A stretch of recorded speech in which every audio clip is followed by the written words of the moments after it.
सखी ओनी गवनवा वैसन करेला हमार जानी सजनवा।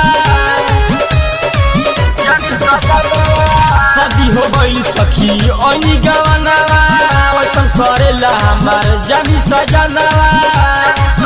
हम रही रही पोनवा लगावता सखी ऐसन में हमरो लवर की ससुर में आवता मिले के बोलावता सखी ऐसन में हमरो लवर की ससुर में आवता मिले के बोलावता।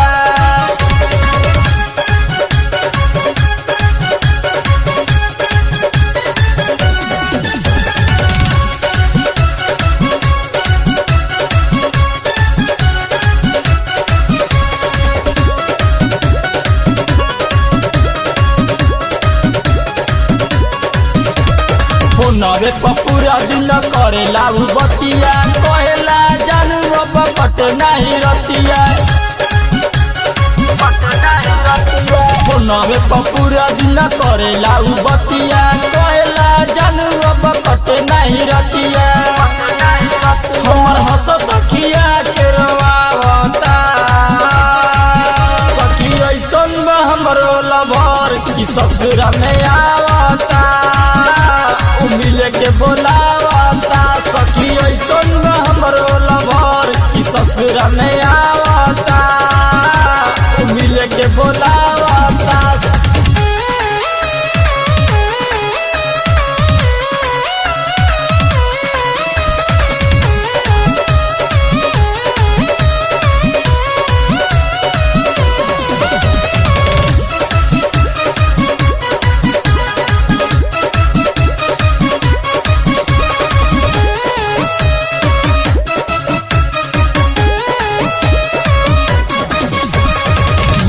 सजनवा के चली जे पाता कह दिए हमरा के घर से न पाता।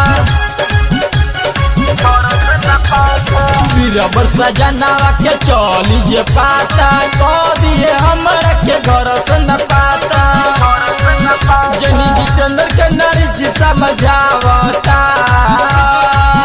सखी ऐसन में हमरो लवर की ससुर में आवता मिले के बोलावता सखी ऐसन में हमरो लवर की ससुर में आवता मिले के बोलावता।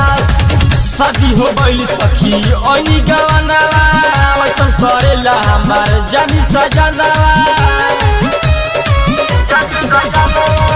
शादी हो गई सखी ओनी गवनवा वैसन करेला हमार जानी सजनवा।